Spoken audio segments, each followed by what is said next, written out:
Well, welcome to another special edition of Land Speculation America Burning Travel Edition. Doing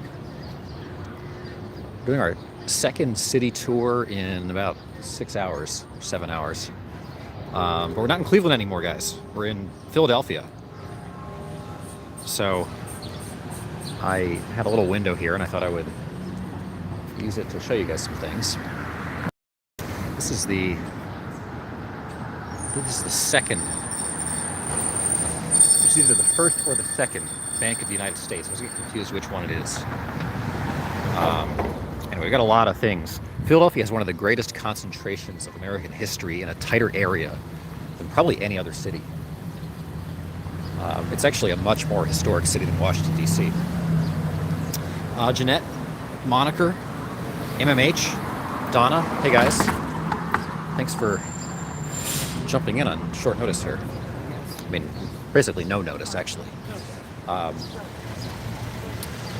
that's how it goes sometimes when I'm traveling, is I gotta like grab windows as I have them. So it's good to see you guys. We were in Cleveland, Ken Brown. We're not in Cleveland now. We're in Philadelphia now. So things change quickly sometimes. So anyway, if you're just joining us, I appreciate the likes and the subscribes out of the gate here. The likes help us out with YouTube. The subscribes help you know we're on. The preemptive likes, help us with a little bit with the algorithm. So if you don't mind dropping a preemptive like, we appreciate that. Make sure you subscribe. Check the description for links to our Discord and our Duck Fund. Lots and lots of really interesting history in a very, very, very compact area here in Philadelphia. And I'm going to try to, on a very brief little jaunt, get through as much of it as I can here right now, because this is different than Washington. It's very different than Cleveland, but also, quite interesting. Moniker, lots of thumbs ups and ducks. Hey, Moniker. So it's much warmer here than it was in Cleveland. Obviously, we were streaming in Cleveland about 7 a.m. this morning, and it was pretty chilly out. Philadelphia right now is quite warm. I wasn't actually expecting it to be this warm. And I kind of have like the wrong wardrobe packed for this. Different person can feel the brotherly love. MMH says this is cool. Yeah, this is cool. So guys, this is a really cool site. This is you can see this shell of a house is, this is the house. This is basically the shell of the house. They don't have the actual house anymore, but this is the form of the house that Ben Franklin used to live in Philadelphia here. This is Ben Franklin's house. Obviously a tourist attraction here. And the Ben Franklin Museum is immediately adjacent here. But this is, I guess, Ben Franklin's house. So, obviously we're talking 1700s when their actual house was here. And you do have, a lot of the architecture of that era is still here. I believe his house, it burned down. But, you can really get a feel for the history here, just in a way you can't even in Washington, D.C., because D.C. doesn't have this kind of history to it. I mean, most of this part of the city was built up before D.C. even really existed. Philadelphia, obviously the first great, other than Boston, Philadelphia, the first great American city, former capital. And we're going to show you guys in a few minutes the site of the Liberty Bell and where the Declaration of Independence was signed. Constitution.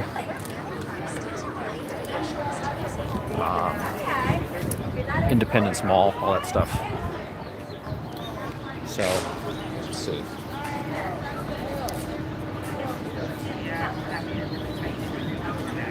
Joe Pitt, 1765, built for Benjamin Franklin, house for ice storage. The ice pit was lined with large, flat, cured schist stones. The pit was approximately 10 feet deep. So I guess this was the ice house.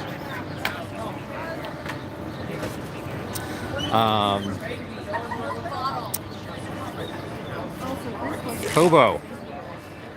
If you want to know the honest answer to that, Kobo, it's because I only have a few like pre-saved thumbnail images accessible on my phone at any given time, and I didn't have like a pre-saved thumbnail image for like walking around Philadelphia. So we're using the America Burning series background. Anyway, this is the Ben Franklin house, and it is very tightly clustered here. I mean, this is, I guess, the cobblestone street that would have originally existed here. Now you have I guess those are boxes from Crate and Barrel, but now you've got a sort of dumpster behind it. Betsy Ross' home is also there. Yes, that's true. There are quite a few things here, so let's try to kind of go through them a little bit one by one here.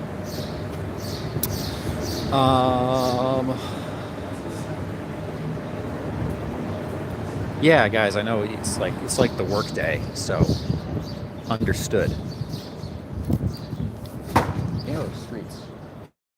I feel like we're in National Treasure right now.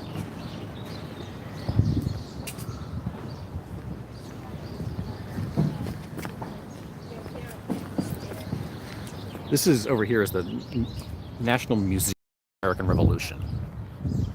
And there were a whole bunch of school groups there a few minutes ago. And then a whole bunch of these buildings that have been preserved from the 1700s. It's very pleasant out here. And of course, this is the backside of the... You guys get confused. The first Bank of the United States, second Bank of the United States. They're both down here. So Philadelphia originally was the national hub of everything, really. I mean, and this part of Philadelphia specifically down here by the Delaware River. We're only a few blocks off of the Delaware River right now. One of the kind of crappy things about Philadelphia today is they don't have a great riverfront. They've got a great big river on the Delaware River. They've got the Ben Franklin Bridge that spans across it, but they don't have a great riverfront. Historic Dock Creek, spring-fed tidal stream that flowed here when Philadelphia was founded. By 1767, city wastes had fouled the water so badly that sections of the creek were arched over and covered. Today, only traces of the creek remain. So, that little creek traces to the 1700s as well.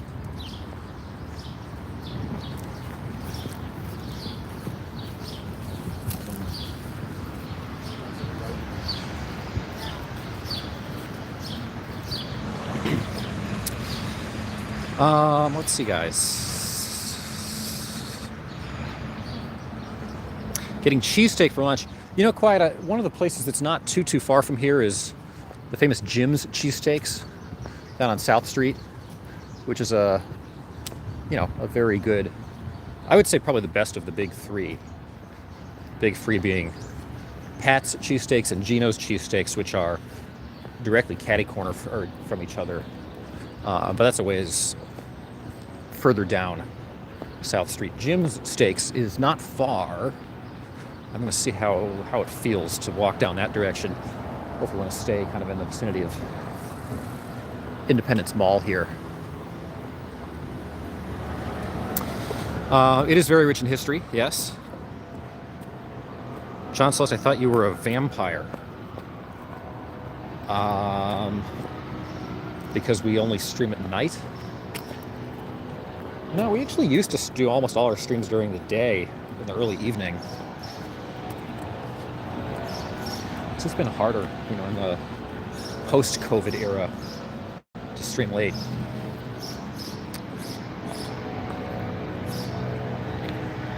This building was, I believe, this is the first merchant bank, or the merchant exchange, I guess. This was the first stock exchange in the United States. And it's also a pretty cool building. It's got these cobblestone streets all around it. Philadelphia is basically a grid, except they preserved this one little winding diagonal cobblestone street. that cuts through a little bit of this sort of historic intersection of the Independence Mall area and Society Hill.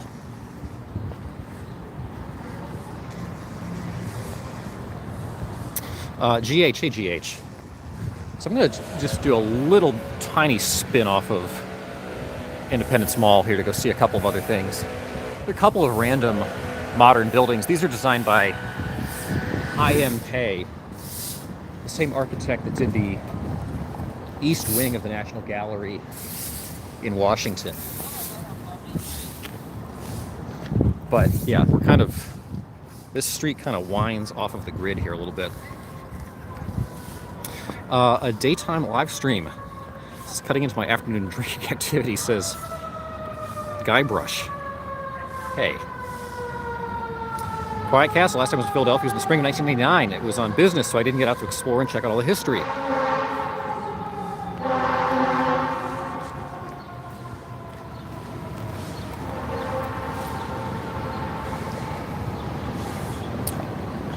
Well, as a former Philadelphia resident, I have a bit of knowledge on the history of Philadelphia. Not as fresh or as intimate as my knowledge of the history of Washington, D.C., but I know enough to get by.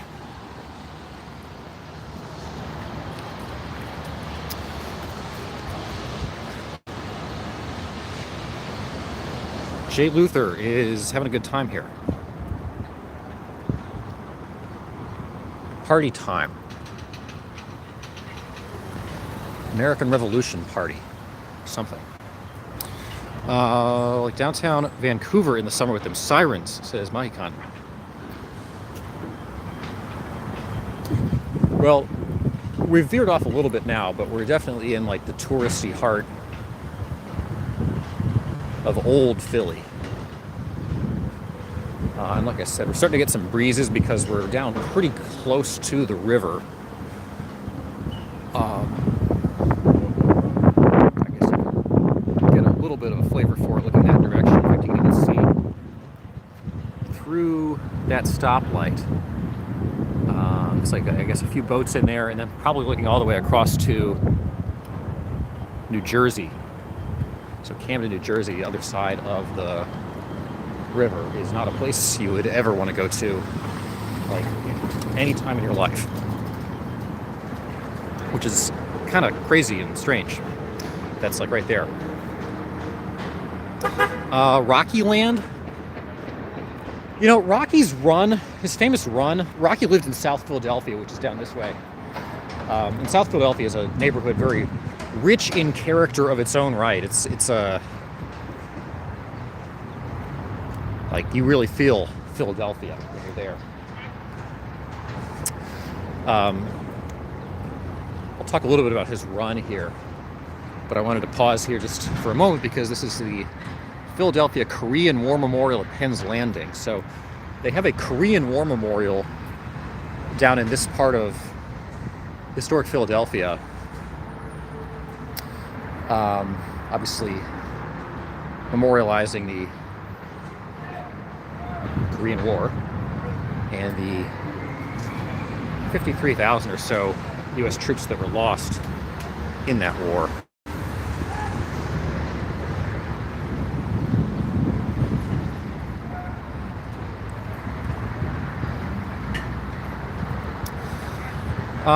Let's see.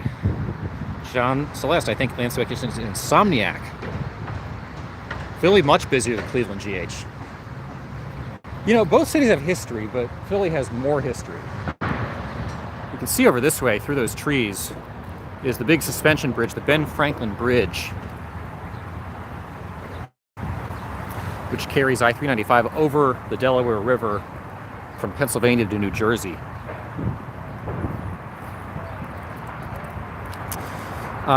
We are very close to Independence Hall Quiet, and we're going to go back there in just a few minutes. Most certainly. I did see the Dow was down a lot. Yeah, the market's been really tanking. We're now down around 31,000. Which I actually thought it was. I thought it'd gone a little bit lower than that, but yeah, the market continues to tank today, and the losses just keep picking up steam today.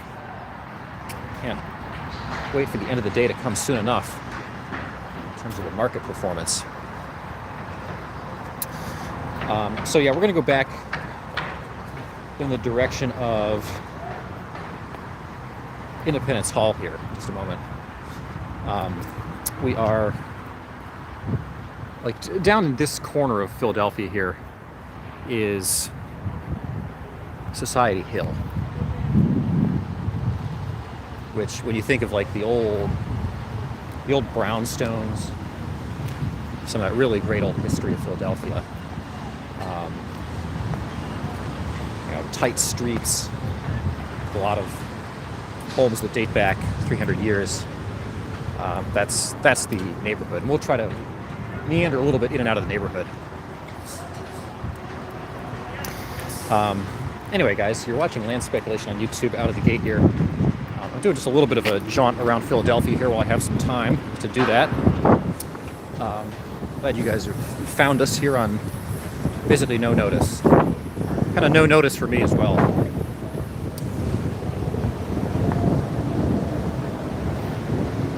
But when in Rome, or when in Philadelphia, we have to do Philadelphia things. So I appreciate the likes and the subscribes in the video here. If anybody hasn't dropped a like or subscribe on the video, we'll hopefully see some more interesting things here as we get back in the vicinity of Independence Hall.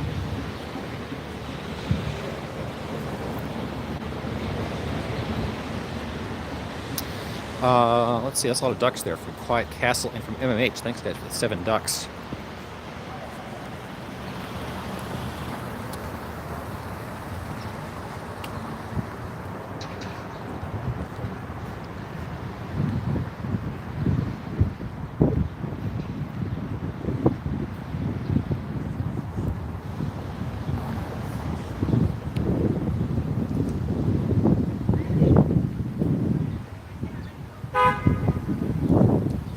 Philadelphia is a city, very interesting city.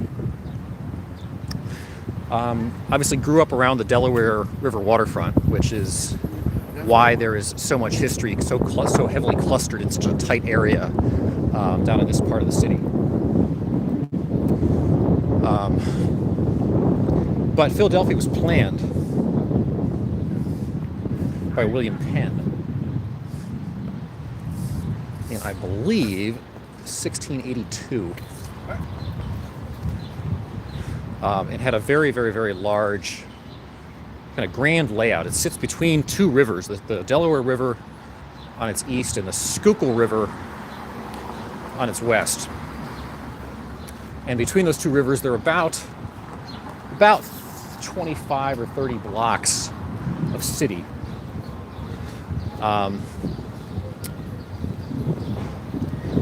And there's kind of a cross axis that sort of frames the city. The city hall is right smack dab in the middle, at the intersection of Market Street and Broad Street. Those are the two big streets in Philadelphia. So we'll meander our way back in the direction of the city hall in a little bit. And then there are 4 kind of quadrants to the downtown around that, including the famous Rittenhouse Square, which is about 20 blocks that direction, and Society Hill.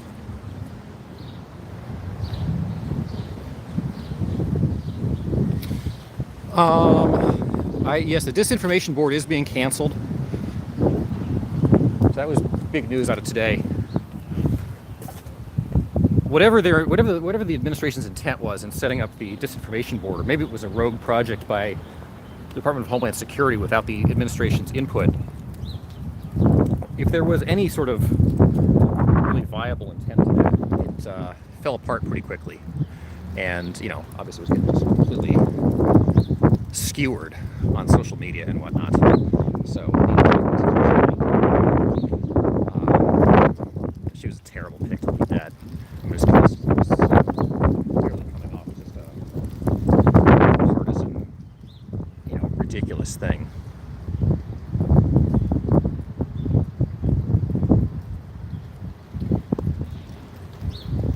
Anyway, this is the Merchants Exchange here in Philadelphia. Basically the first stock exchange in the United States.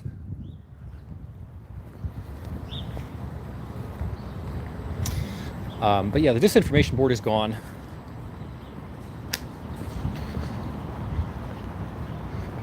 Obviously been mocked as sort of the Ministry of Truth.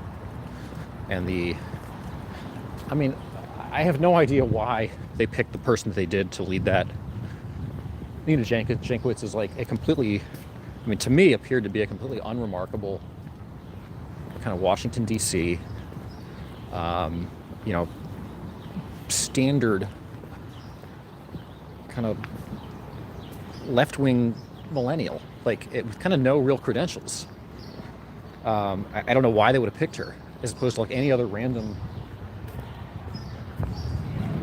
33-year-old out there in D.C. They're all and her level of tone deafness and the way she spoke about her role, it was astounding.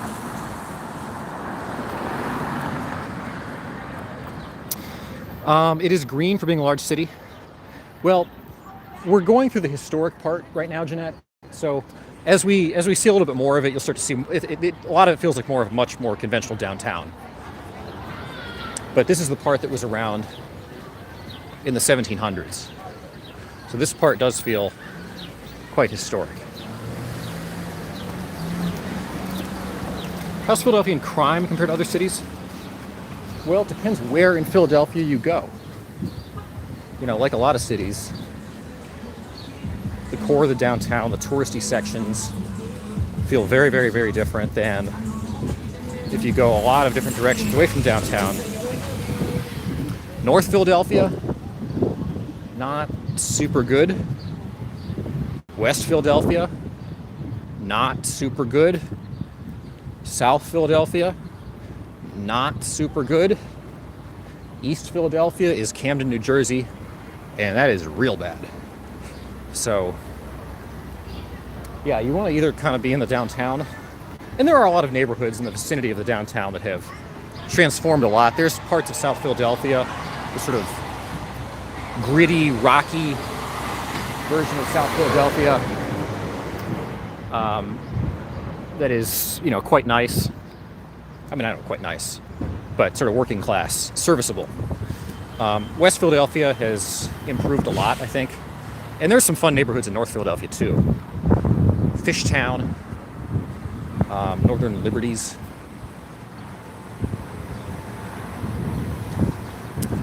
But, yeah, you got to be careful in Philadelphia a little bit.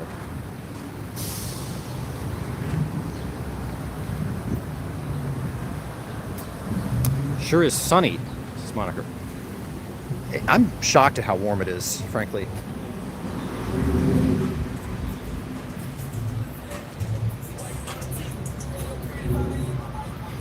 In the 1730s, Ben Franklin started the first volunteer fire company, became postmaster of Philadelphia. He also formed the nation's first hospital. And that hospital that he founded in 1740, down in this part of Philadelphia, which no longer exists, grew. It became a teaching hospital. That teaching hospital eventually outgrew its footprint, and it ultimately moved to a different site on the other side of the Schuylkill River, and ultimately became the University of Pennsylvania, which is one of the 8 Ivy League schools, obviously one of the most prestigious schools in the country. So Ben Franklin, among his other pursuits, founded an Ivy League university. He's a really interesting guy. Yeah, that goes without saying here.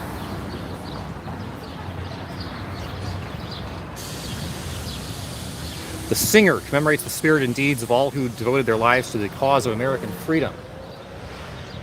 There is the Singer.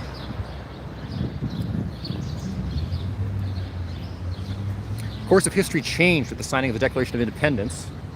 in 1776 and signing the Constitution in 1787. Both events took place at Independence Hall, which we will show you momentarily. This is a sculpture, I guess, commemorating the people who signed those documents. So as you can see, a lot of hotels and restaurants here, because we are coming up on the center of gravity to historic Philadelphia down here.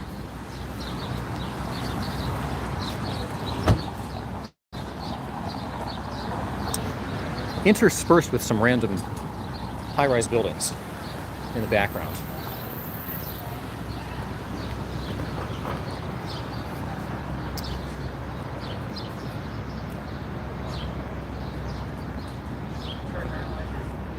So I guess we should probably try to cross the street here.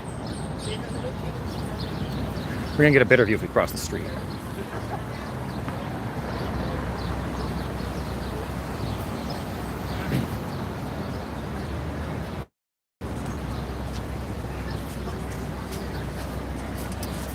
Jeanette wants to touch which building?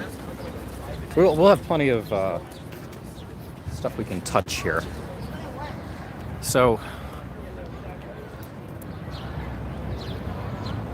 yeah, I'll go back to it, Jeanette. This is the big one, guys. This is Independence Hall. And as you can see, there are people streaming out of it. You can walk through it and see this spot where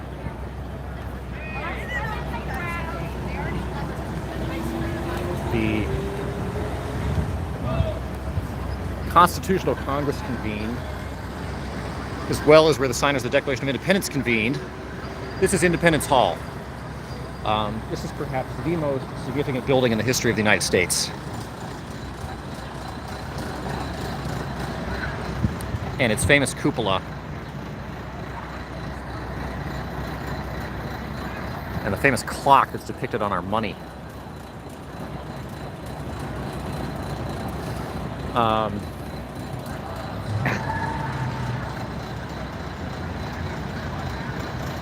Anyway, this is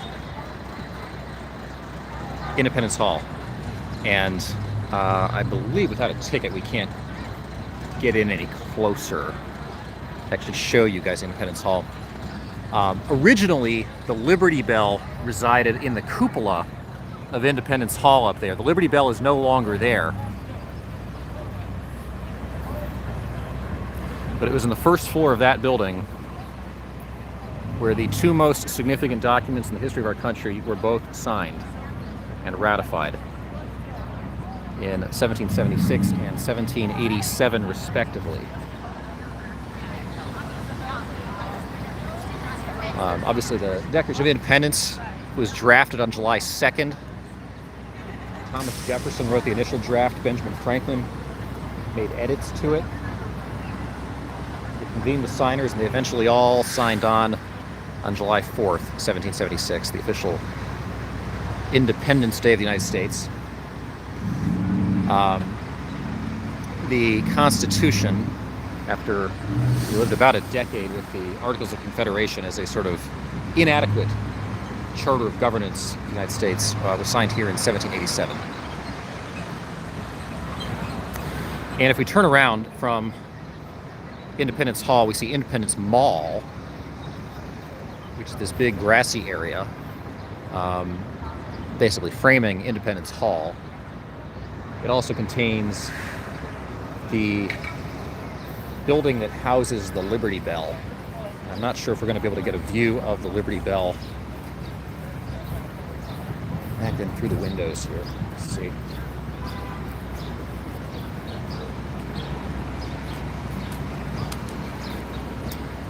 Just a little bit. We'll try to zoom in here to give you guys a view of the Liberty Bell, which is sitting right there through those windows. You guys have to look closely because obviously there's glare on the window, but you can see it. That is the Liberty Bell. You have to buy tickets and go wait in a very, very, very, very long line to actually go see it. But that is the Liberty Bell. So again, it was moved from the Independence Hall cupola here into this building, which is basically built for people will be able to go see it and tour it. You can't touch it. They don't let you get that close to it. Of course, it has the famous crack in it. Bell's cracked. But that is basically the building where you queue up to go see the Liberty Bell. Just in awe at the thought of the people who met there 250 years ago, Sequoia Castle.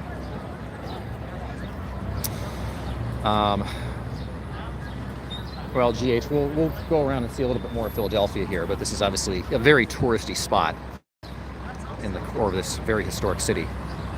Great picnic spot. Yeah, I guess you could probably come down and have a picnic. I don't know if they would kick you out or not. Independence Mall here obviously has been home to a lot of different events. I remember Obama holding a rally here back in 2008. The Pope came here. When the Pope came here a few years ago, this is where he held his, I call it a rally when the Pope comes, but he came and spoke here. They have very big events down here at Independence Mall, pretty frequently.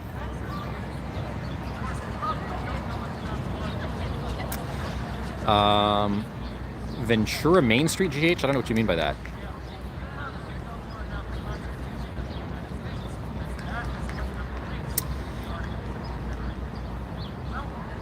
Constitution is a copy of the Iroquois Indians, of which I am a member, says Rainmaker. Wow. They had to make a great tour guide, Pat Riley, as long as it didn't involve trying to get on the steps of the Supreme Court building. Elon Musk is sort of a contemporary Ben Franklin.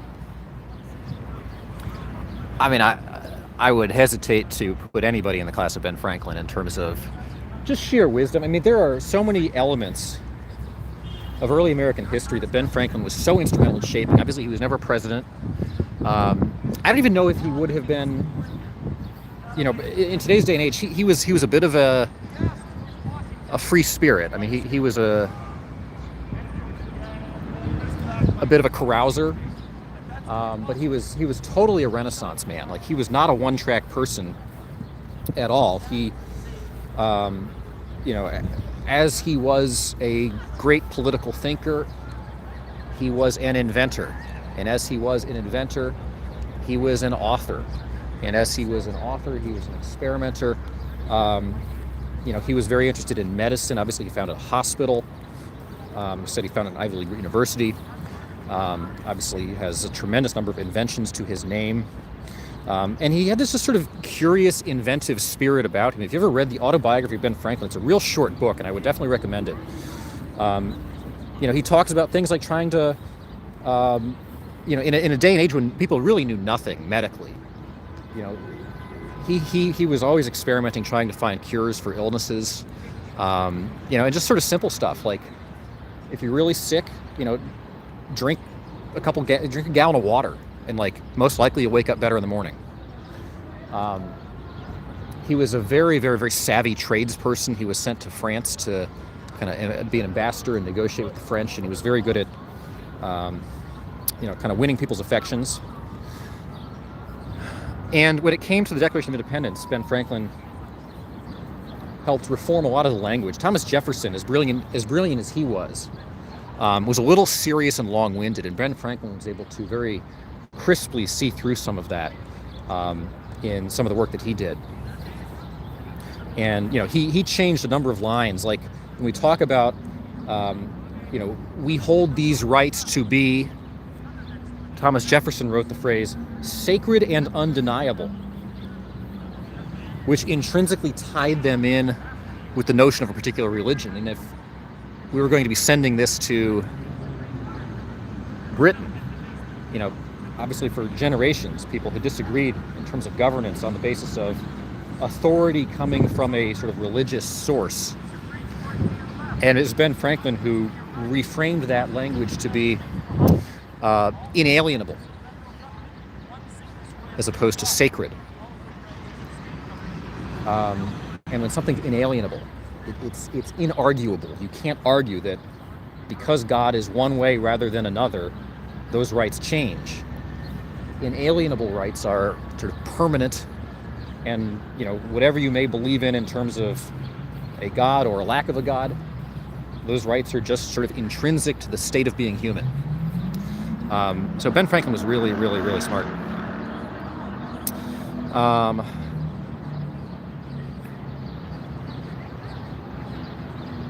Let's see. It's Always Sunny in Philadelphia. It's not always sunny in Philadelphia. I've been here on some very rainy days. But that was a TV show. There's lots of crime there. Again, it depends where you are in Philadelphia. Watch out for Will Smith.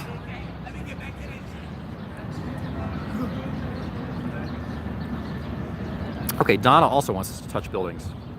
So we will do our best. Iga, never been to Philadelphia.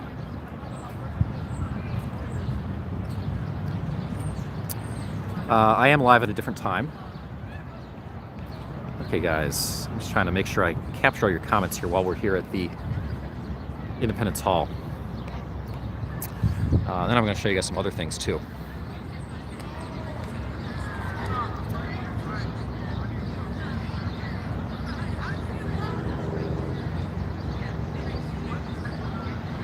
Benjamin Franklin lived with us and liked our law, so therefore he copied it, says Rainmaker. Yeah, Jeanette, there's a scene in National Treasure. I believe if you check the back of the $20 bill, there's a picture of that clock. So there's an image of Independence Hall, I believe, on the back of the $20 bill. Let me see if I have a $20 bill. I can check.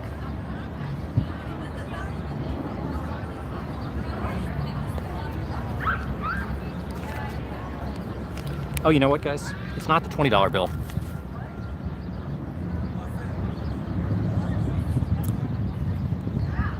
It's, let's see here. So this is, guys, I will pull this out here. This is actually not the $20 bill. This is the $100 bill. This is the original Independence Hall in its original state. You can see the cupola there matches up. And the clock, I believe, it's 2 o'clock on the clock. So we're just a little bit late, but there's a whole thing in National Treasure. I can't remember it, but it's about where the cupola casts its shadow. Anyway, you can see the wings there are the same wings on Independence Hall. So anyway, there's Independence Hall on the back of our $100 bill.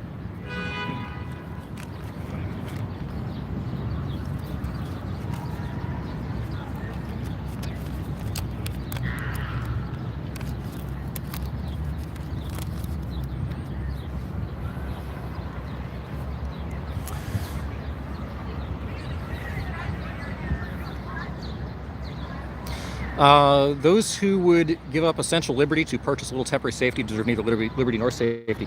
That is a famous quote often attributed to Ben Franklin. Ben Franklin also, he also warned us not to trust everything we read on the internet. Of course, I read that on the internet, so I don't know if Ben Franklin actually said that.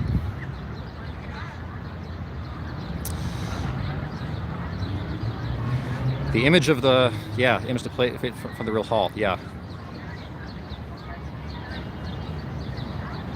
Benjamin Franklin was a very good swimmer, taught people to swim, yep.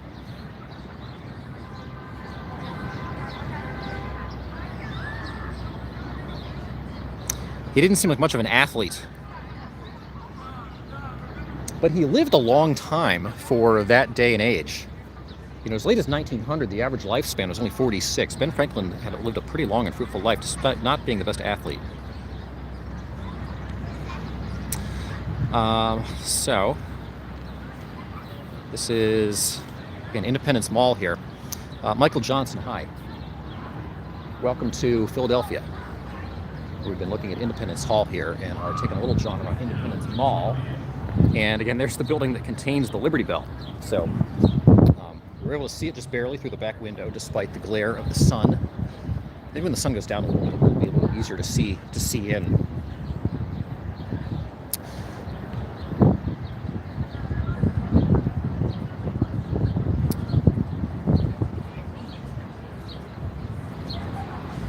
Ben Franklin's glasses are supposed to be behind one of the bricks.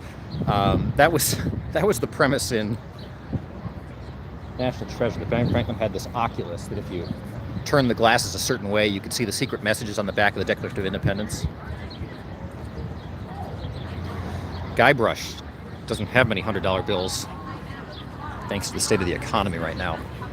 As you can see, lots of tour buses out here, and people waiting to get into the Liberty Bell.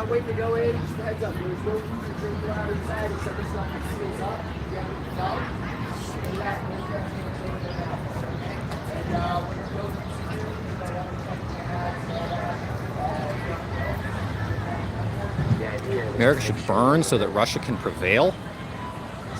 Let me read you what the president himself put in a name. Why?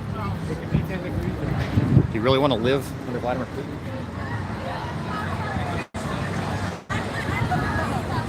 We can all thank Nicolas Cage for saving the Declaration of Independence. It's true.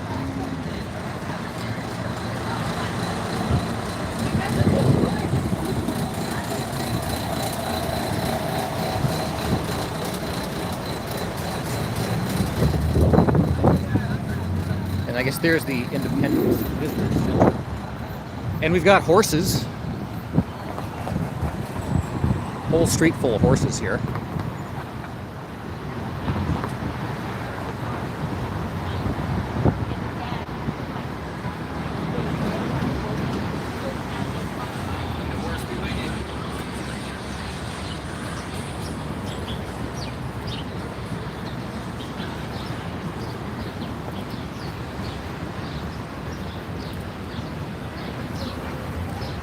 Pat Riley, listen, sweetheart, I'm pretty famous in the States, but one day they will put me on the $100 bill. Are you free for dinner? Ben Franklin, pickup line while in Paris. Yeah, and $100 would have been worth a hell of a lot back then.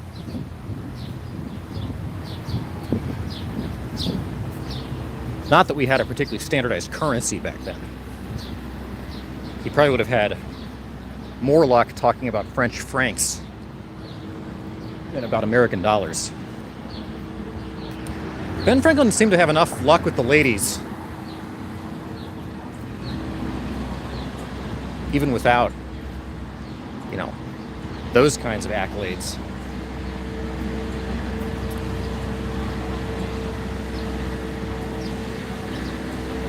Second time we had a horse make a cameo. I don't know if those horses specifically came out just to be on our video, but I assume they did. So we're now back on the other side of Independence Hall here. And I'm going to tuck around this way and try to show a couple other things here. So this is one of the ancillary buildings of Independence Hall. So these buildings obviously date back to the 1700s, so I can go ahead and touch these without having to go through security. So this is, obviously very old brickwork. And you can always tell really genuine brickwork on the basis of generally what happens above and beneath the windowsills. Generally when you have vertical bricks, ring there over top of an arching window. The reason these windows arch like this isn't just, pure aesthetics. Part of the reason is, obviously, if you were to just put ordinary bricks over top of a window, they wouldn't stay. So you have to figure out some way to cap the window. And the way they cap the window here is through the alignment of kind of circularly reinforcing bricks. So basically they're squeezed in there. They kind of squeeze each other. You can imagine if you took bricks and sort of cut them in these, now have a foundation, and form them in these kind of very slightly angular shapes, and you circle them around and you put a keystone on it, it sort of self-locks.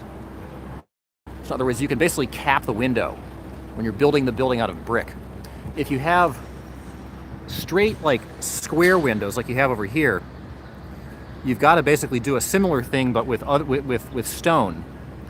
So whenever you look at a house and it just has open squares or open rectangles for the windows, and there's no kind of capper and the bricks just start again over the top of the window, it's a fake veneer. one of the ways you know these buildings are like really constructed out of brick is because of the way the windows are framed around the brick. Back then, everything was made in China, so it was high quality material. Well, in being a bricklayer was a very, very, very prestigious job back in those days. This is a style of bricklaying. I believe they call it Dutch bricklaying. And rather than the sort of conventional American bricklaying where you see just sort of staggered long bricks, in this Dutch style of bricklaying, they have long bricks interspersed with shorter bricks, and apparently it makes for a much stronger composition. Much less susceptible to collapse if you had, if it was hit in some way or if there's an internal fire. I can't explain all the physics of it, but very strong. And obviously a lot of the architecture, a lot of the influences at this time were Dutch, because the Dutch economy at this point was like among the strongest in the world. And a lot of streets were named with. So we're back. If you are with us still, let me know if you can hear me once again. We have moved just slightly in terms of our geographic location here.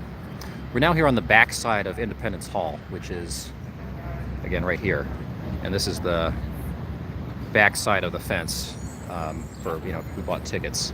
So it's pretty amazing they actually let people still go in the actual building, to me. Like, that has so much history to it that I would think they would just be preserving that like nothing else.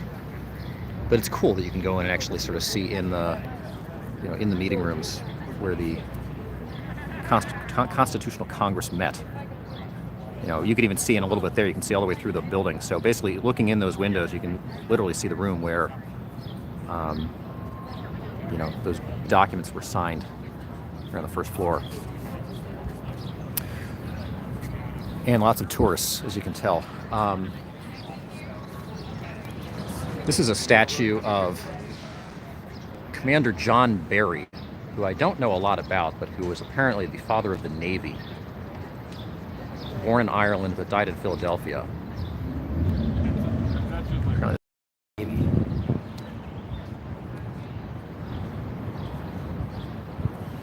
Pat Riley wants us to go to the Rocky Steps. Okay, Pat Riley, I will go to a part of Philadelphia where we can look at the Rocky Steps, but to actually go to the Rocky Steps is a very long jaunt. Think about if I can compose another tour to do to show you the Rocky Steps.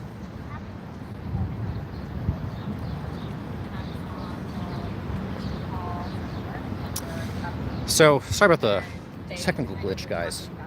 Right as we were talking about Dutch bricklaying and Dutch influences on the United States, at the time that we were signing the Declaration of Independence and when we were building some of these buildings, obviously a lot of Dutch influence at that time. So the park we're in right now is Independence Park, and as you can tell, it's pretty nice. Very, very, very nice, shady day.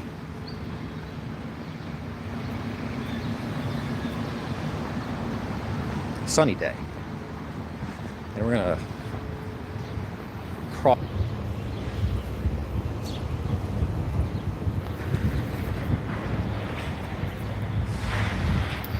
Ah, goodness. Okay, we're back again. Sorry about that again. That was a pop-up on my phone. It's really annoying. Anyway, so this is immediately catty corner to Independence Square is Washington Square, which is this is one of the 4 squares of Philadelphia.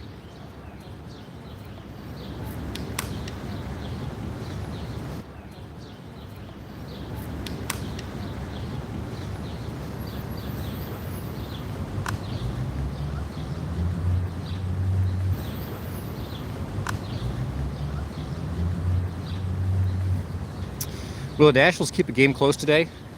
I wouldn't bet on the Nationals this year at all. I think you're going to find them to be unpredictable and generally bad.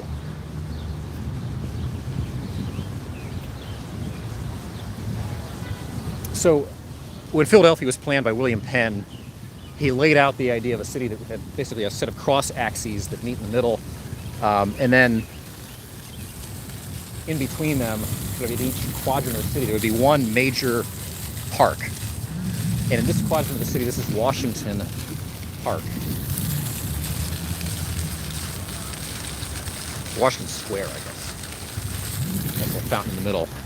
But as opposed to Independence Park, which we just came from, this is much more of like a neighborhood park for the people that live in this part of the city. And this part of the city is quite upscale. You're going to have a lot of old brownstones and beautiful houses in this part of the city.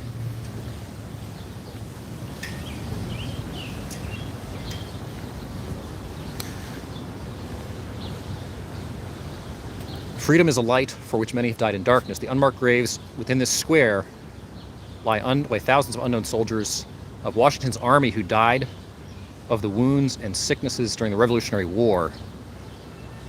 And then there's a quote from Washington's farewell address here. The independence and liberty you possess are the work of joint councils and joint efforts of common dangers, sufferings, and success. So there's an eternal flame here, basically dedicated to the unmarked graves of Washington's army, people who died, obviously fighting for the very original version of American freedom.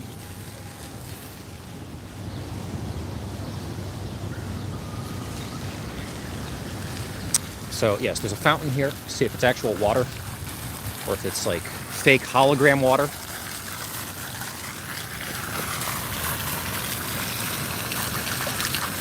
No, that's actual water.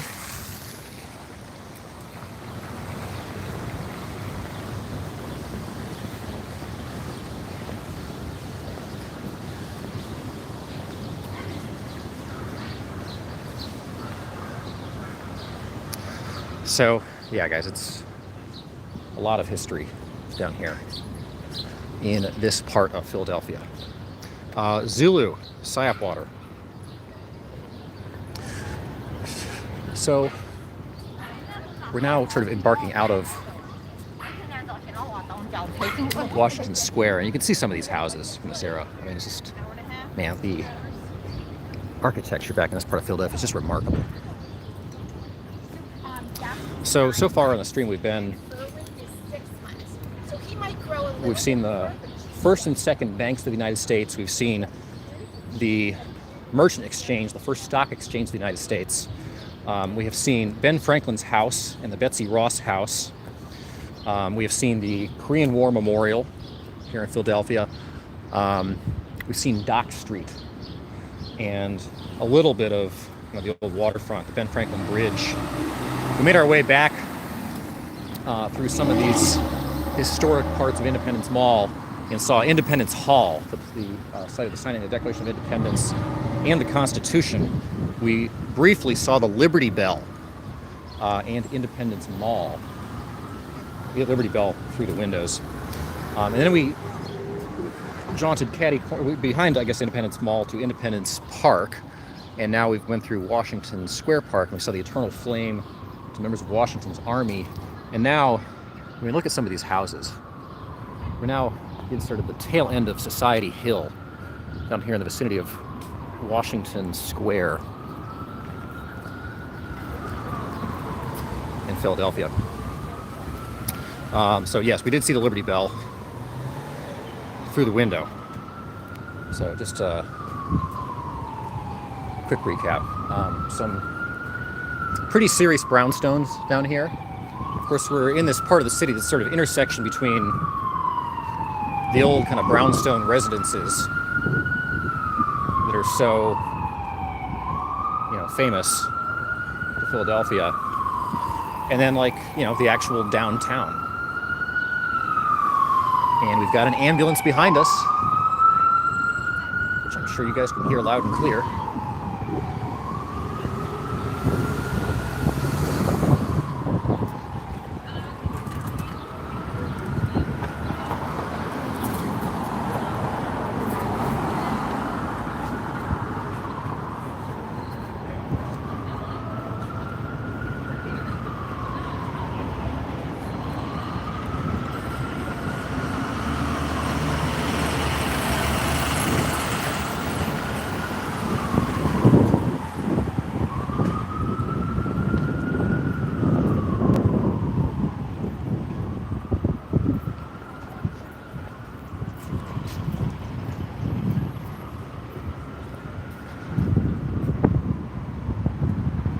St. George Greek Orthodox Church. I don't even know what that building is.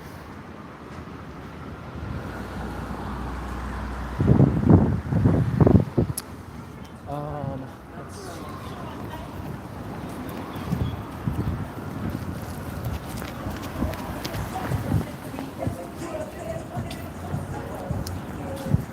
Across the street here. So we're now a little bit off of Independence Mall, but you know, you can still see some of the historic architecture. No, I never said that. No, I never said that. Let's see, where do we go? I seen shit. I said I'm right here on 8 feet on the jewelry road line. You tell me to go to some damn things.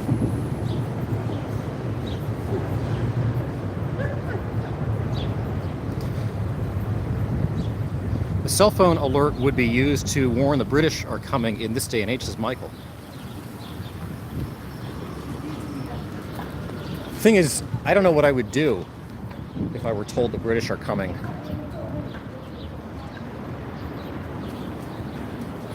In this day and age.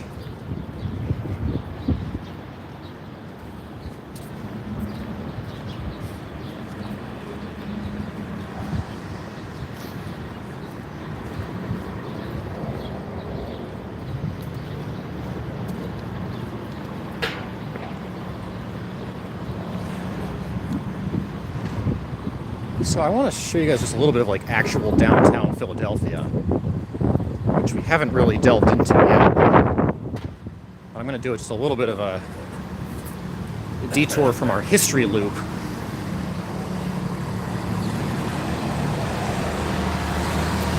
We'll say some of that. But we're now pretty much into the downtown.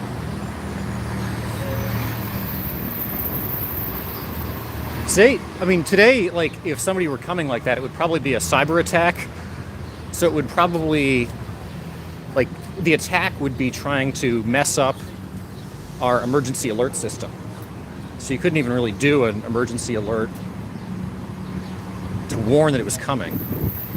Warfare is complicated today.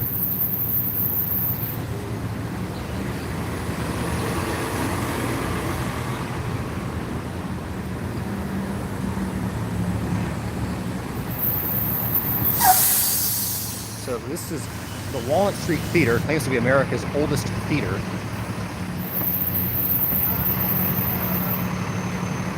And also the first medical facility dedicated to the treatment of eyes was right here, which is now part of the Jefferson Hospital system in Philadelphia. Stop at Pat's, get a real cheesesteak. Geno's is garbage. I'm partial to Jim's, frankly.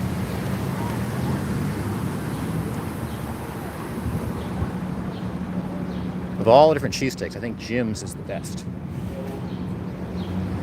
So we'll go up just a couple more blocks here.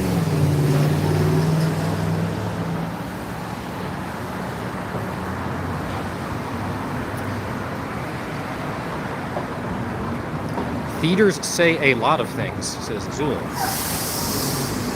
I don't know what that comment means.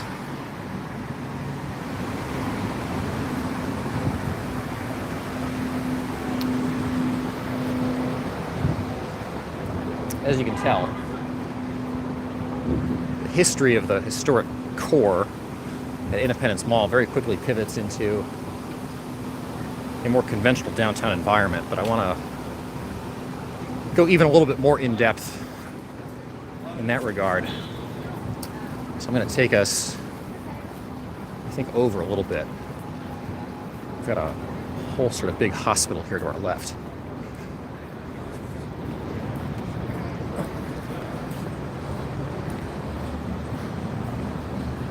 Oh, oldness claims. Philadelphia lays claim to a lot of firsts.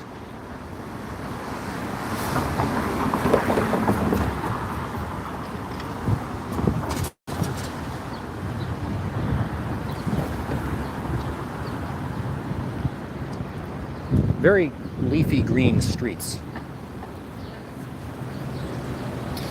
Among other things, Philadelphia was, of course, the capital of the United States for, I believe, 10 years at the beginning until they planned the city of Washington, D.C.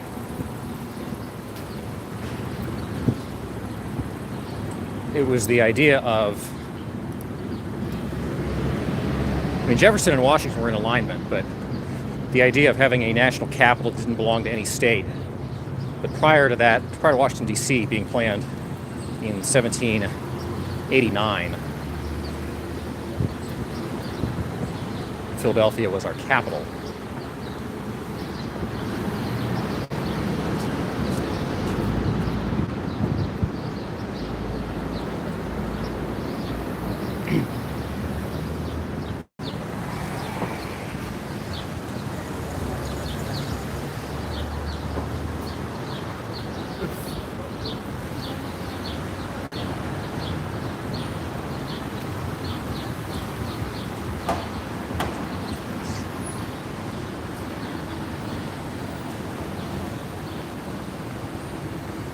This hospital complex goes on forever.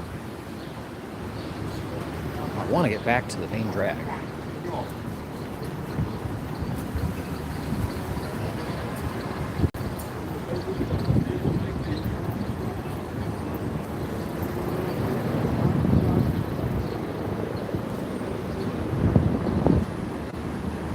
Segways. Fun. There's a Starbucks on our morning stream in Cleveland. Somebody was asking about Starbucks. I gotta say, I really didn't see any Starbucks in Cleveland. There's one here in Philadelphia. Obviously, Philadelphia has a lot more people out and about than did downtown Cleveland. Cleveland, in comparison, just feels like a city that is dead.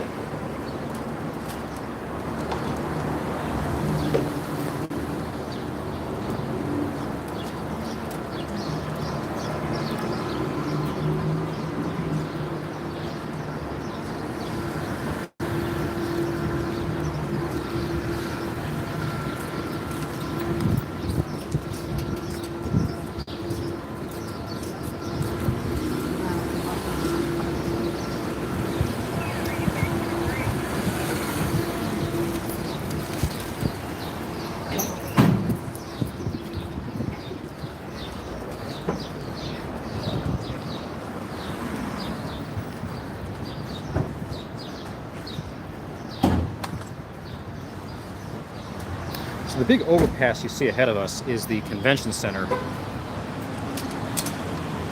which crosses the street.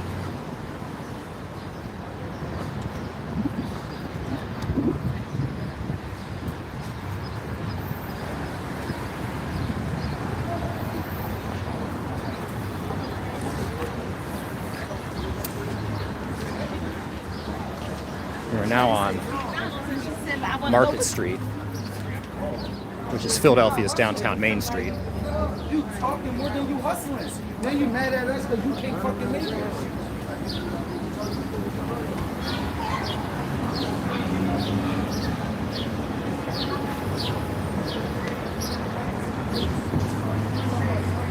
One if by land, two if by ice. Intercontinental ballistic missile.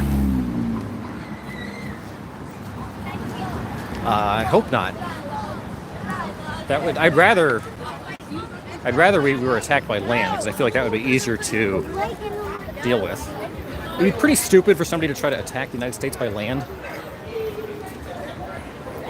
Like, I don't think it would work very well. They might make some progress on the coast, but it is very hard to do a full-scale land invasion of this country.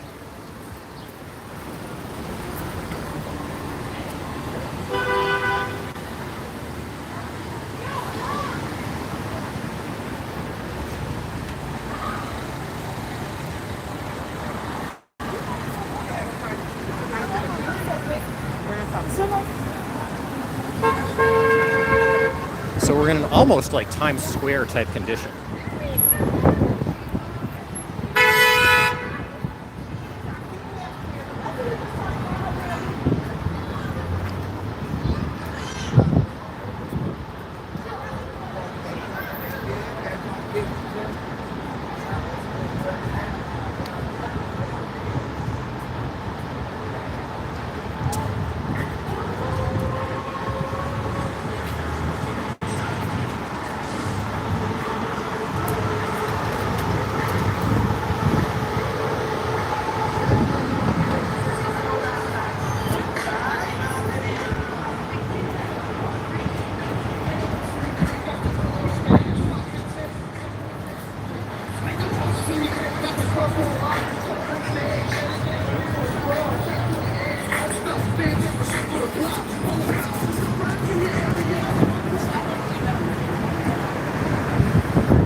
Oh, Hard Rock Cafe. That's exciting.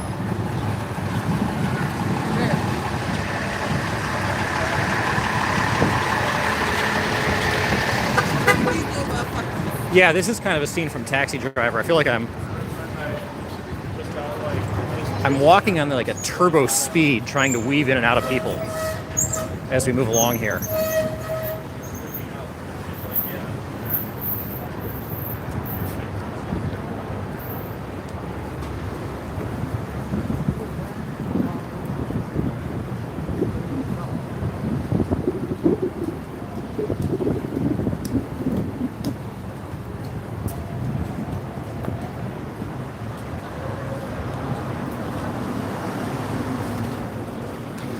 No, Land is not lost yet.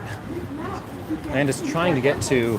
There's like about 10 blocks I got to span between Independence Mall and the kind of core city hall area of the city.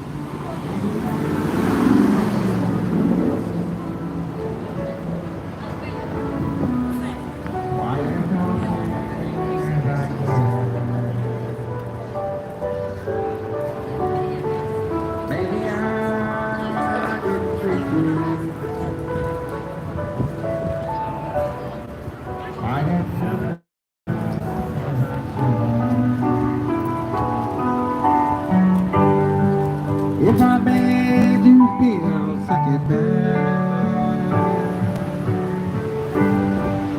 I'm sorry. We're going to take a quick peek inside Reading Terminal Market, which is a crazy space. And you might also recognize from National Treasure.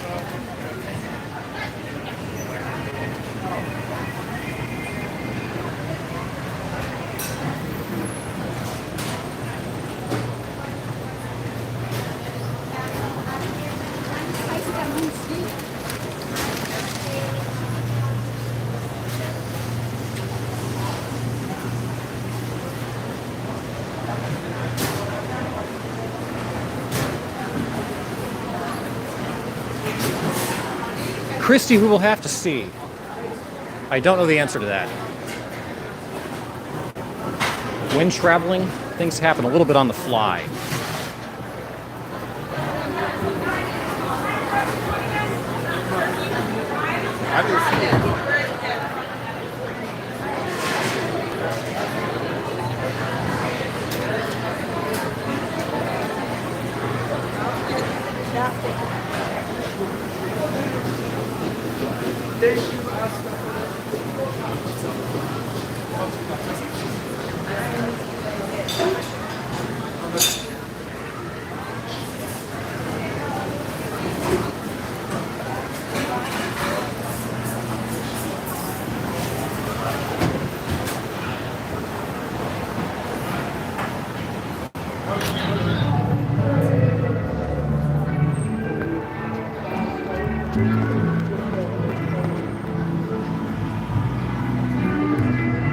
Oh man. So obviously in there you can get anything and anything you want.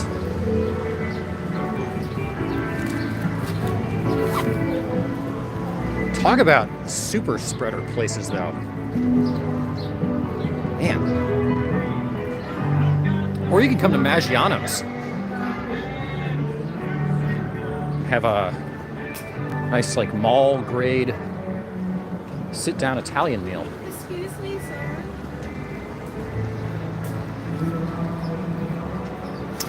By the way, guys, we're running all over Philadelphia right now. You're watching Land Speculation here on YouTube, and we're glad you are. If you found us early tonight, we appreciate it. If anybody hasn't dropped a like or subscribe on the video, obviously the likes help us out with YouTube, and the subscribes help you guys know when we're on. So please feel free to do either one of those two things. Big city seems stressful. Philadelphia is, I mean, outside of New York, Philadelphia and Chicago are probably the two biggest seeming or biggest feeling cities to me in the United States. I mean, DC is a big city too, but it's different because it's just laid out differently. Philadelphia is an intense place.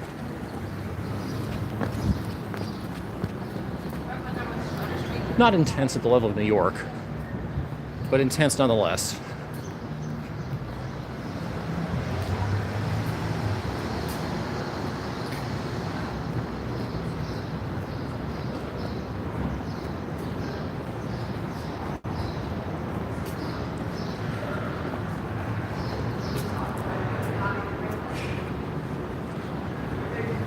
And once we get on the other side of this block,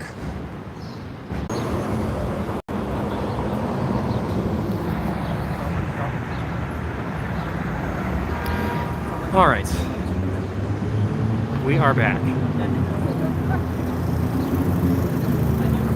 Pat Riley wants us to walk this at 11 p.m.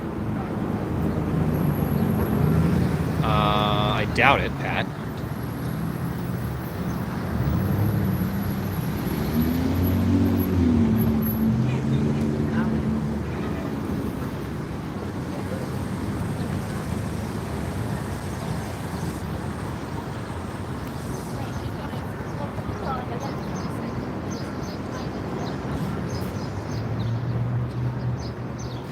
So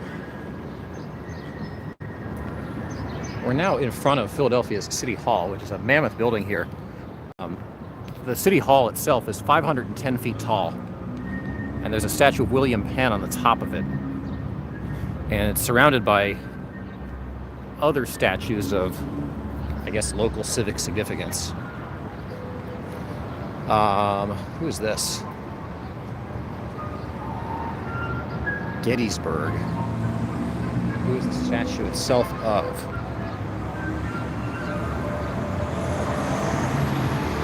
Reynolds, who must have been a general at Gettysburg.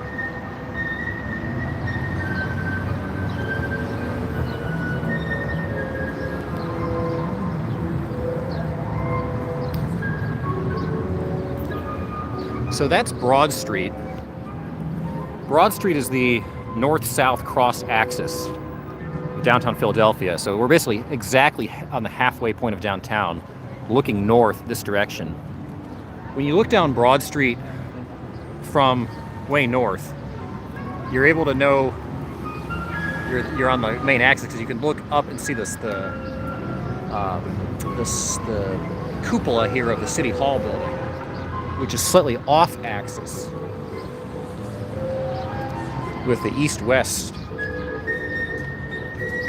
axis of Market Street.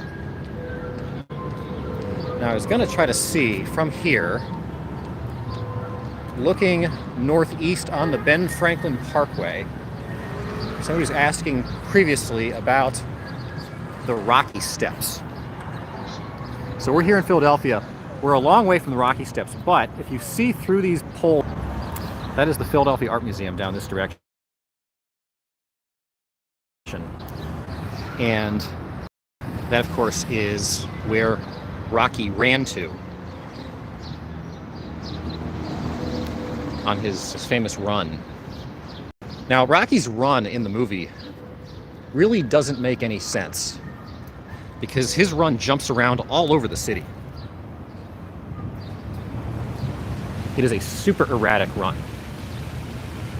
He's like He's way north of the city in Fairmount Park. He's down at Independence Hall. He's at the Rocky Steps. He's in South Philadelphia. He's kind of everywhere. And it's a super impractical route that he takes. Yeah, GH, thanks for hanging out with us for a little bit here.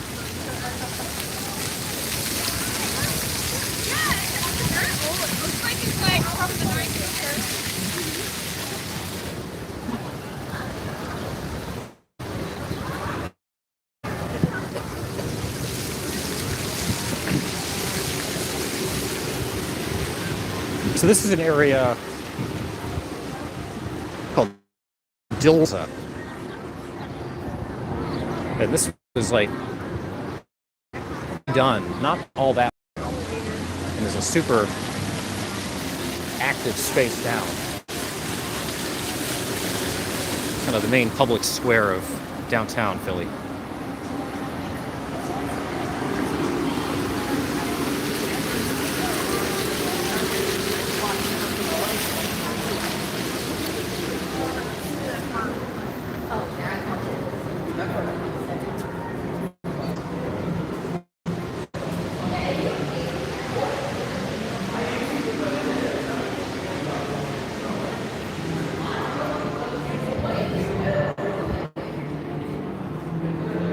So now walking into, and we'll cross through the historic Philadelphia City Hall with its massive tower here in the middle. This compass thing in the middle where this person's playing a cello.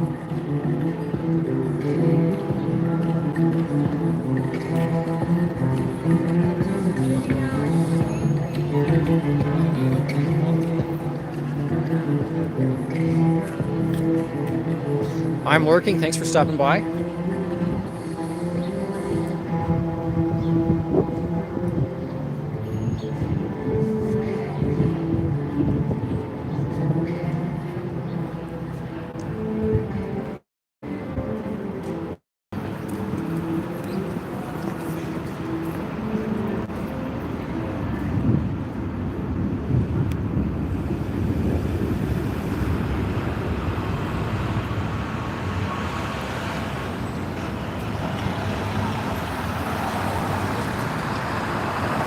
Oh man, just look up. Yeah, that's a pretty spectacular kind of vaulted ceiling there. Again, this is like the entrance to the City Hall. And there's an entrance on each of the four sides.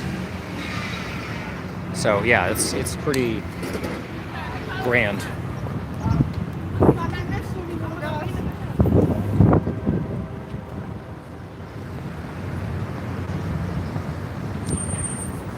And believe it or not, guys, this little walk that we've taken so far has taken us through about 1/4, giving us just a little bit of a glimpse about 1/4 of the downtown. You know, we made it to City Hall from Independence Mall, but City Hall is only the center of the downtown. For us to like walk all the way across the rest of downtown to the western side of the Schuylkill River would probably be about another 30-minute walk, I would say, to get there. And you know, that's interesting stuff too. I just don't have much time.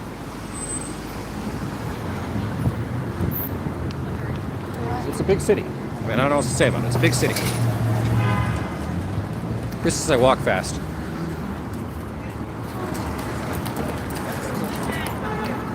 Well, we got to be efficient on these walks. Plus, I feel like I'm playing Frogger or Taxi, weaving in and out of people. It's always very disconcerting, I find, when I run into the occasional person that walks faster than me, because I feel like I do walk faster than probably somewhere between 95 and 99% of the people on the street. I walk faster than.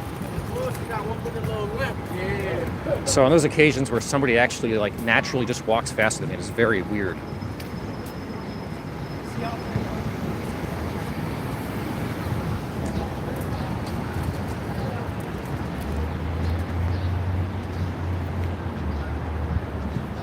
This is, can't really see it from down here. But we're outside of the PSFS building, which is a really famous international style skyscraper. It's kind of overhead here. And it has a great little bar in the lobby. But there it is, overhead. So Philadelphia's not just about Independence Hall. It does a lot of skyscrapers too.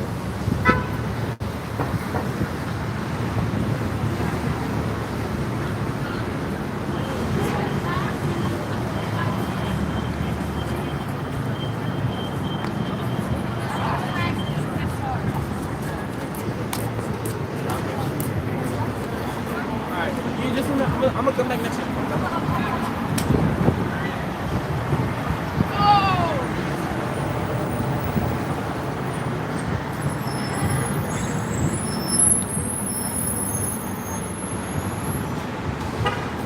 And there's a, if we were going to take it, there's a tunnel down into the subway system, which runs along this street. It's a pretty crappy subway system as they go. Really dirty. Now, I don't know if they cleaned it up a little bit in recent years. But Philadelphia's public transit system was not good, as I recall.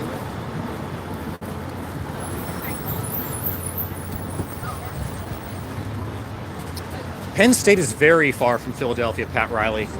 I would say, so to get across the entire state of Pennsylvania is probably about 6 hours driving. And Penn State is probably about 4 hours, I would say, from here. Obviously in a much more rural part of Pennsylvania. Pennsylvania is a weird state because it kind of spans from the East Coast into the Midwest with the Allegheny Mountains in the middle. Pittsburgh obviously is pretty close to the other end of the state. Harrisburg and Happy Valley, where Penn State is located, are kind of more in the middle, but more in the middle, kind of veering west. It's a long jaunt to get there, and culturally is vastly different where Penn State is located. Do I still attend Ohio State games at Penn State?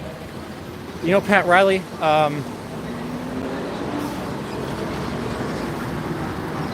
I find Penn State to be so repugnant that I don't know that I can even stomach a game at Penn State. I think frankly, like, the mere existence of that school is kind of repulsive to me at this point. It is a kind of horrifying culture associated with that place.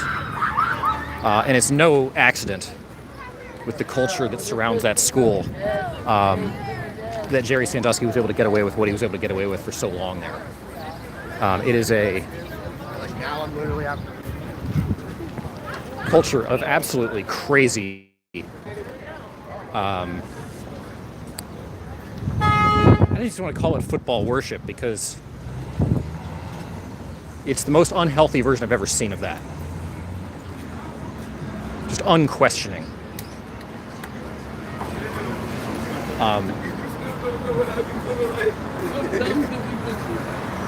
And it's certainly as a game experience. It's not a nice stadium. It's not a pleasant experience for anyone really involved. Penn State fans notorious for throwing ice at opposing fans. Russia just handed over all of their fighting positions in Syria to Iran. Okay. Wow. Sandusky really cared for his players.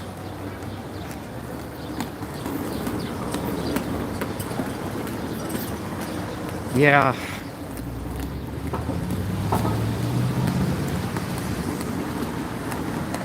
See, Jerry Sandusky is a repulsive individual, but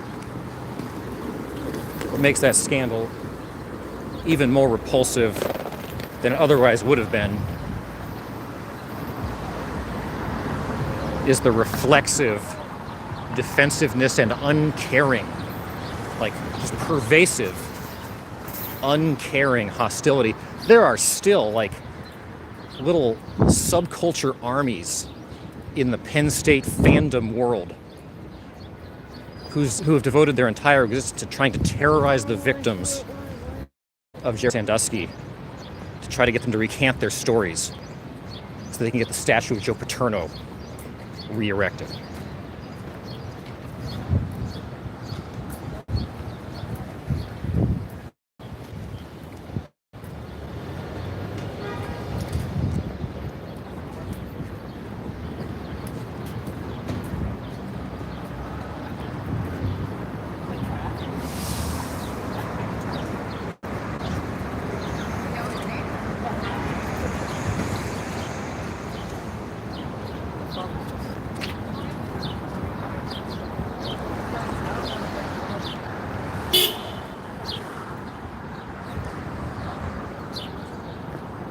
All right, guys, we're almost back down to Independence Mall. I'm sure you can kind of feel the care of the city changing back a little bit.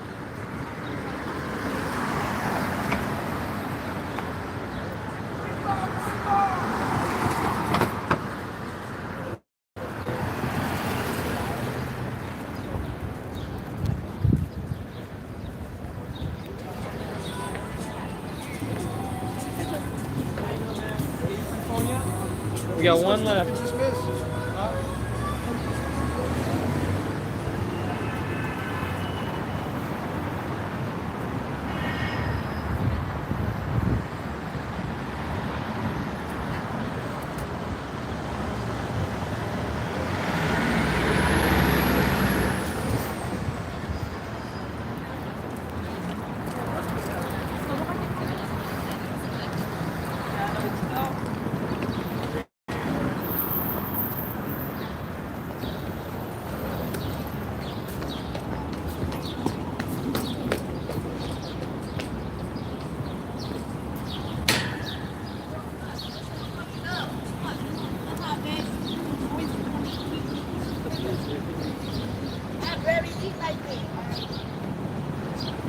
Oh, man.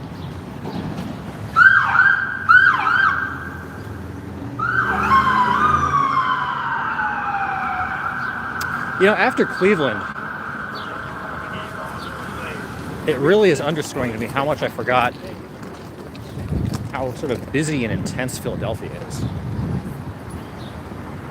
I'm kind of stunned. Because I was chalking up some of Cleveland's quietness to the continuation of the pandemic period. You know, it's the same situation in Philadelphia, and yet downtown it's just a zoo here. It is a big city with its siren songs, for sure.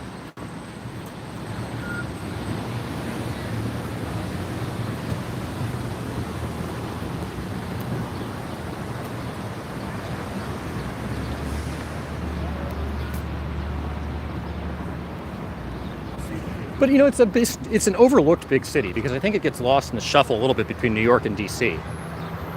I don't think Philadelphia is the first city that comes to mind when people think big cities in the United States, but it is definitely a major one. Serving Center City and Pennsylvania.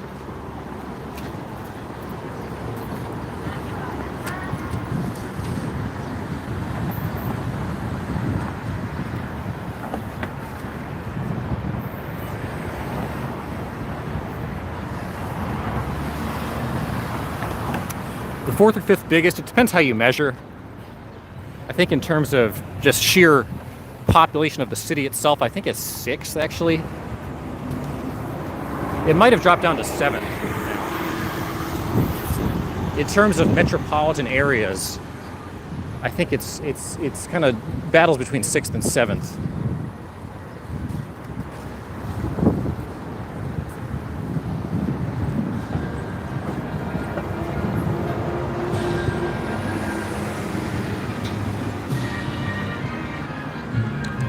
we've got live music here, guys.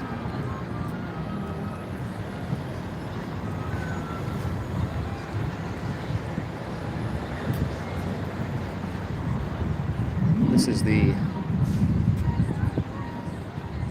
Lynbrook High School band from Lynbrook, New York.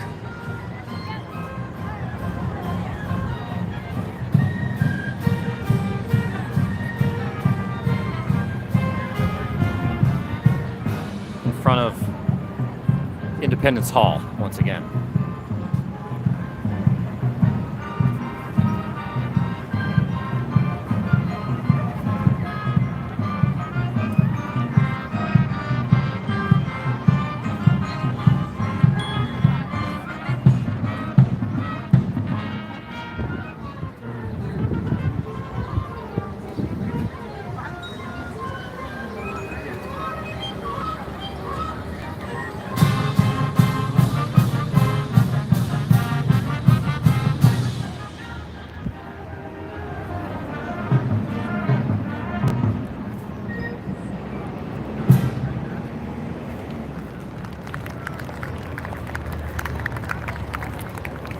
So I don't know how or why they are here,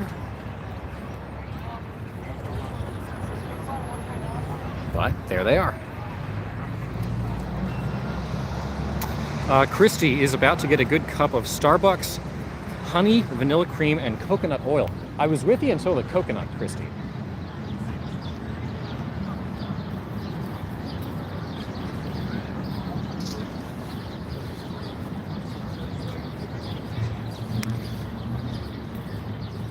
This information board was shut down because it had been mischaracterized.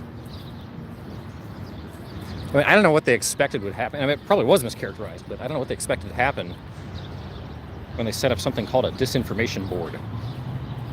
Like, just everything about it just screams like kind of repugnant Orwellian Ministry of Truth.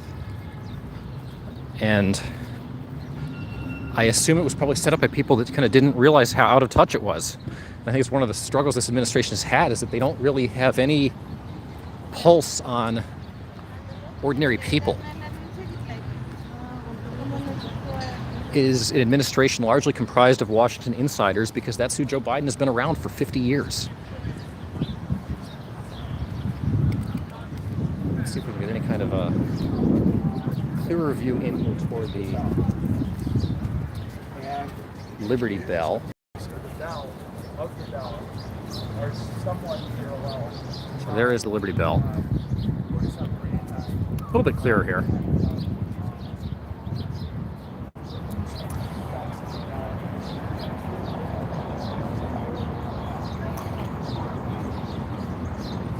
In Phoenix, they have those little trains that come out of nowhere carrying people. Trains across, like the little streetcars.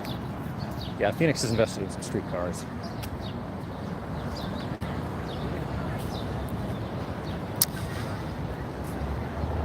Fresh coconut to eat and drink. Yeah, Jay Luther, I don't like coconut though. That's the problem. Coconut is disgusting.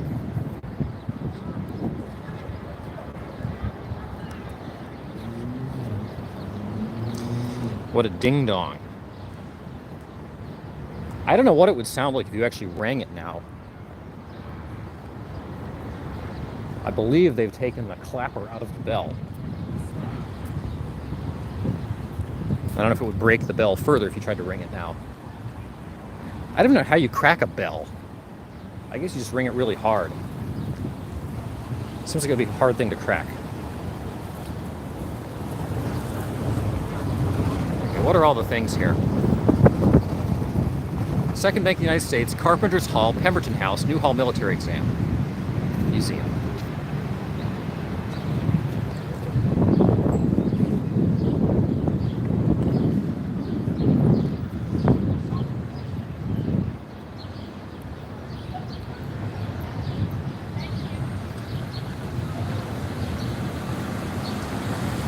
Franklin's grave is also here. The Free Quaker Meeting House. So the Liberty Bell, the Second Bank of the U.S. Yeah, Franklin Square.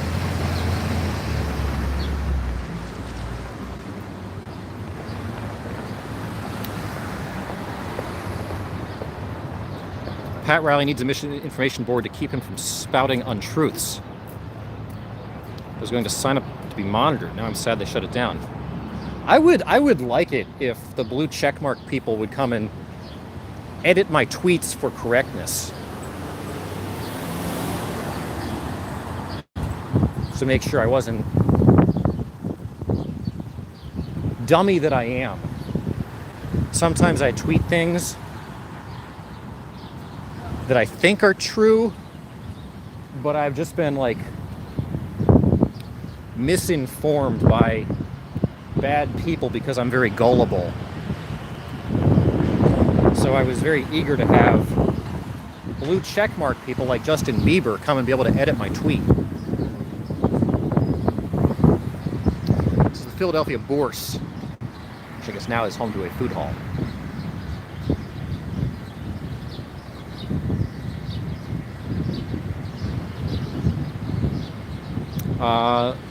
Land Leven.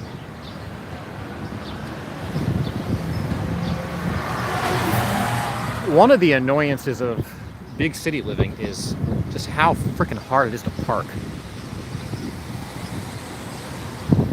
How many just rules there are everywhere. It can be quite annoying.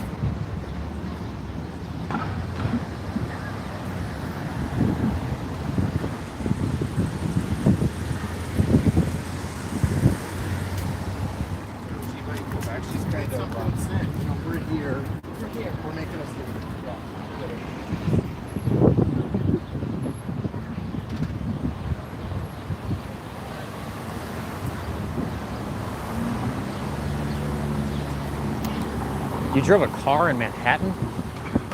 Why did you do that to yourself? It seems very unpleasant.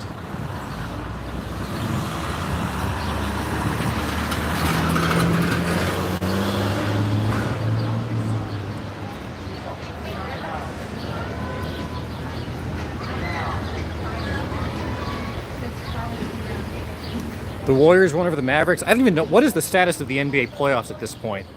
What round are we in? Who's left? What stages are the series in? Are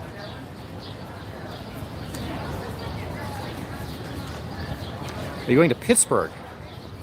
I will have my old friend and professional tour guide and historian of Pittsburgh show you around. If we do go to Pittsburgh, I can show you guys a lot of things there too.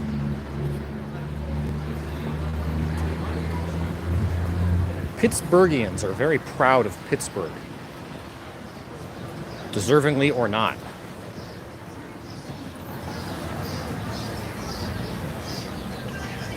Western Conference Finals Game 1. Okay. Who's left in the East?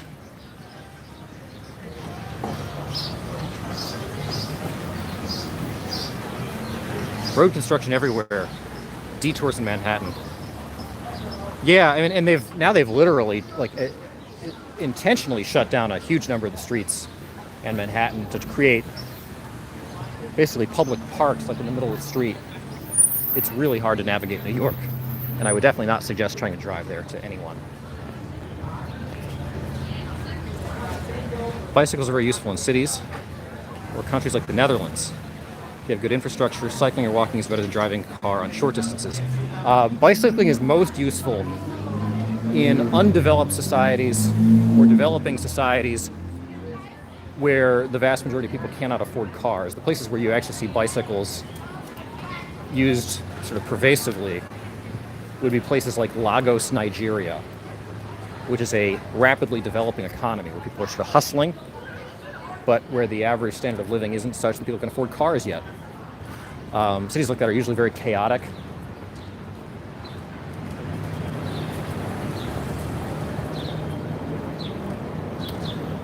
I always find it a little bit odd. I mean, a bicycle is a tool.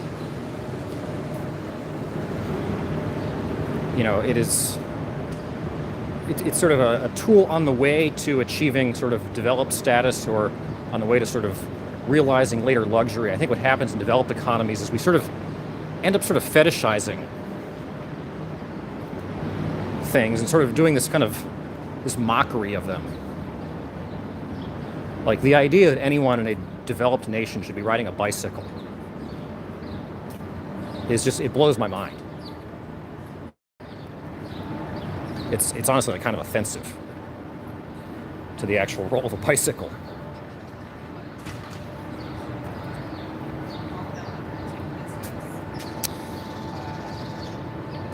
East is Miami, Boston, really.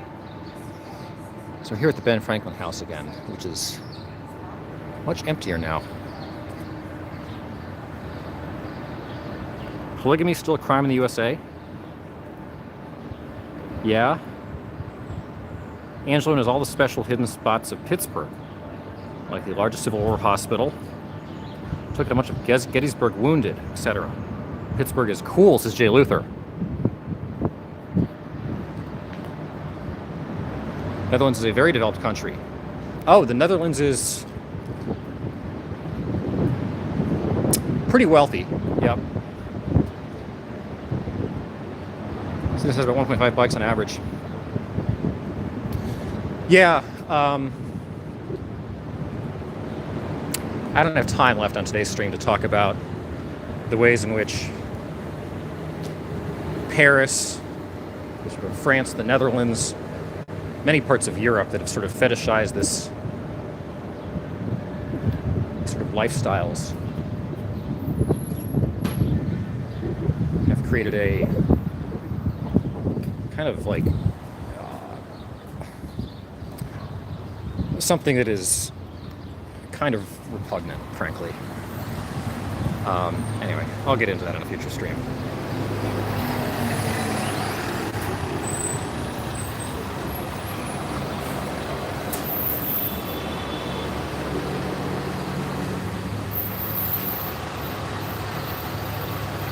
Describe developed country.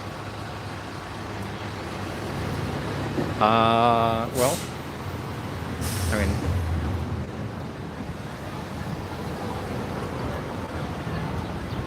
the US, most of Western Europe. I mean, it's easy enough to look up per capita GDPs by country.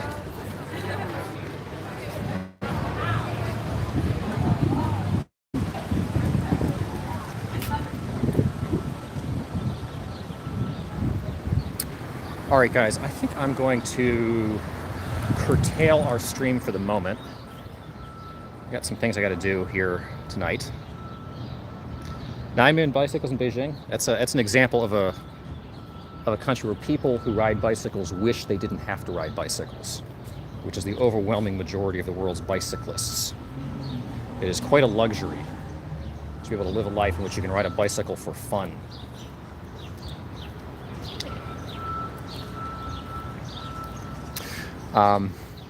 So I don't know. We've been to see a lot of stuff here. A lot of historic Philadelphia here. We'll try to maybe get out and see a little bit more in Philadelphia if we can. Anyway, lots of exciting stuff. If you haven't dropped a like or a subscribe on the video, I appreciate that. The likes help us out with the YouTube, and the subscribes help you guys know when we're on. So please drop a like if you can. Check the description for links to our Discord and our Duck Fund. The Discord, of course, our 24/7 chat platform. If you want to send us links or other stuff. The Duck Fund, of course, our PayPal link. As of this point, Christy, we don't have a Twitter handle. And the main reason for that is that I just don't have the... When I'm not streaming, I got to be pretty efficient with my time doing other things. I really don't have the time to be updating a Twitter frequently. But it's a thought. Appreciate the work of our mods here. Jeanette, Quiet Castle, and I think Monica was on earlier too.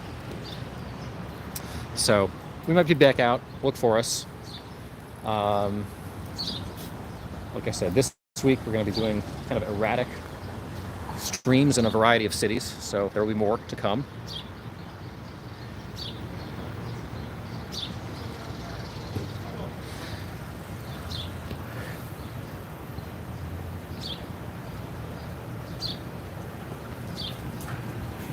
All right, guys, this is Land That Ain't Just Speculation, and for now, I hope you guys have a good afternoon.